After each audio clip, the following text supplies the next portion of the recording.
ప్రస్తుతం పెరుగుతున్న జనాభాకి అవసరంగా వ్యవసాయ రంగ పౌష్టికాహార ఉత్పత్తుల్లో కోళ్ళు మేకల పెంపకంతో పాటు పందుల పెంపకం ఒకటి. దీని ద్వారా తక్కువ కాలంలో తక్కువ పెట్టుబడితో ఎంతో మందికి ఉపాధినిస్తున్న పరిశ్రమ ఈ పందుల పెంపకం. ఈ పందుల పెంపకం అనేది నామోషిగా కాకుండా ఆదాయ మార్గంగా వీటి పెంపకంపై మొగ్గు చూపుతున్నారు. తక్కువ కాలంలో తక్కువ పెట్టుబడితో అధిక లాభాలు అందించే వ్యవసాయ అనుబంధ పరిశ్రమ ఈ పందుల పెంపకం. వీటిలో large white, Yorkshire, landrace, Duroc వంటి వాటితో పాటు సంకరజాతి పందులు కూడా మన తెలుగు రాష్ట్రాల వాతావరణానికి అనుకూలం. ఈ సీమ పందుల సంతానోత్పత్తి ఎక్కువగా ఉండడం వల్ల వీటి సంఖ్య అనేది అతి తక్కువ కాలంలో ఎక్కువ పిల్లలను అందిస్తాయి. దీని స్థాపనకు 8 ఆడసీమ పందులు, 2 మగసీమ పందుల్ని కలిపి ఒక యూనిట్గా అంటారు. ఇలా ఒక యూనిట్గా ఈ పరిశ్రమని ప్రారంభిస్తే వీటి సంతాన వృద్ధి వేగంగా ఉండడం వల్ల ఒక సంవత్సరంకి దాదాపుగా 150 వరకు వీటి సంతానోత్పత్తి అనేది ఉంటుంది. వీటి దాణా, షెడ్ నిర్మాణం, ఇతర పరికరాలకు అవసరమయ్యే పెట్టుబడి కూడా చాలా తక్కువ. మాంసం కోసం పెంచే ఇతర వాటికన్నా పందుల్లో 70 నుంచి 85% వరకు నికర మాంసం వస్తుంది. ఈ పంది మాంసంలో ఎక్కువ కొవ్వు, తక్కువ నీరు శాతం ఉండడం వల్ల ఇది అధిక శక్తి కలిగిన పౌష్టికాహారం. వీటి కొవ్వుని కోళ్ల దాణా, సబ్బుల తయారీకి, రసాయనాలలో దీన్ని ఉపయోగిస్తుంటారు. దీని యాజమాన్యం విషయానికి వస్తే గ్రామీణ ప్రాంతంలోని యువతకి, నిరక్షరాస్యులకి ఎంతో ఉపయోగకరమైన, లాభదాయకమైనదిగా చెప్పవచ్చు. పందుల సంతానోత్పత్తి అనేది సంవత్సరంకి 2 సార్లు అయినట్టయితే 15 నుంచి 20 వరకు ఒక పంది నుంచి పిల్లలు వచ్చే అవకాశం ఉంది. ఈ పందుల దాణా విషయానికి వస్తే మనం తినడానికి వీలు కాని హోటల్ వేస్టేజ్, ఖరాబైనటువంటి కూరగాయలు తిని మనకు ఎంతో విలువైన పౌష్టికాహారాన్ని అందిస్తాయి.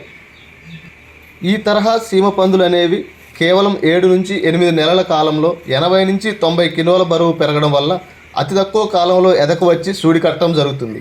అయితే బాగా గాలి, వెలుతురు ఉన్న చోట వీటి షెడ్ నిర్మించుకోవడం వల్ల గాలి ద్వారా వచ్చే రోగకారక సూక్ష్మక్రిములను అయితే అరికట్టవచ్చు. అంతేకాకుండా పుట్టిన పిల్లలు చనిపోకుండా అవసరమైన టీకాలు సరైన సమయంలో వేయాల్సిన అవసరం ఉంది. అదేవిధంగా పంది పిల్లలు తల్లి కింద పడి చనిపోకుండా ఉండేలా గార్డ్ రైల్స్ అనేవి ఏర్పాటు చేసుకోవాలి. అదేవిధంగా పిల్లలు పుట్టిన తర్వాత పిల్లలకి నట్టల మందులు అనేవి పుట్టిన 10వ రోజు తల్లి నుంచి వేరు చేసే సమయంలో అనగా 56వ రోజు వేసుకోవడం వల్ల వాటి ఎదుగుదల అనేది అధికంగా ఉంటుంది. దీనికి గాను వ్యాపరాజిన్ కానీ, ట్యానిక్యూర్ కానీ తాగించవచ్చు. అంతేకాకుండా టీకాలు, వ్యాక్సిన్ అనేవి సరైన సమయంలో వేసుకుంటూ ప్రతి 6 నెలలకి ఒకసారి స్వైన్ ఫీవర్ వ్యాక్సిన్ కానీ, ఎఫ్ఎండి వ్యాక్సిన్ కానీ వీటికి వేసుకున్నట్లయితే రోగాల బారి నుండి వీటిని కాపాడుకోవచ్చు.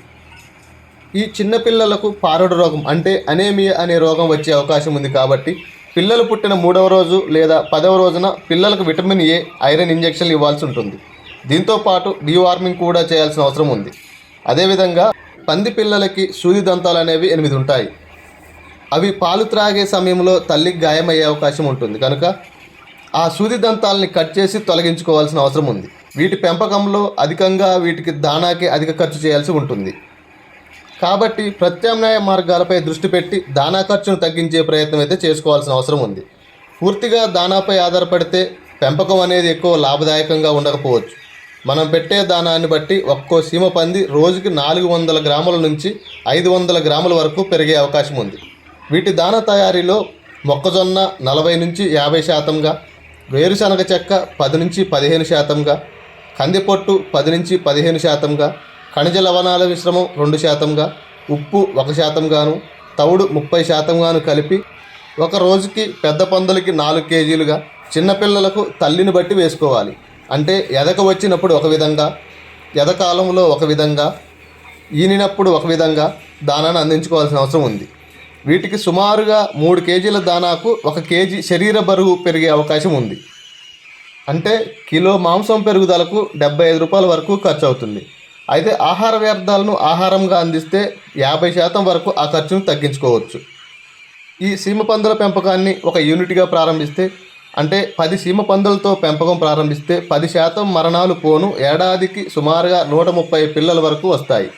వీటిని 9 నెలల వయసులో వాటి మాంసం కోసం అమ్ముకోవచ్చు. ఒక్కో సీమ పంది సరాసరిన 9 నెలలకు 80 కేజీల వరకు దూకుతుంది.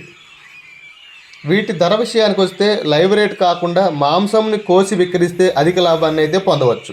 తక్కువ పెట్టుబడి, తక్కువ శ్రమతో ఎక్కువ లాభాలు వచ్చే అవకాశం ఉండడం వల్ల వీటి పెంపకంపై చాలామంది మక్కువ చూపుతున్నారు. ఈ పందుల మాంసం ఉత్పత్తిలో తక్కువగా ఉన్నప్పటికీ ఈ పంది మాంసం వినియోగం అనేది ప్రస్తుతం పెరుగుతూ ఉంది.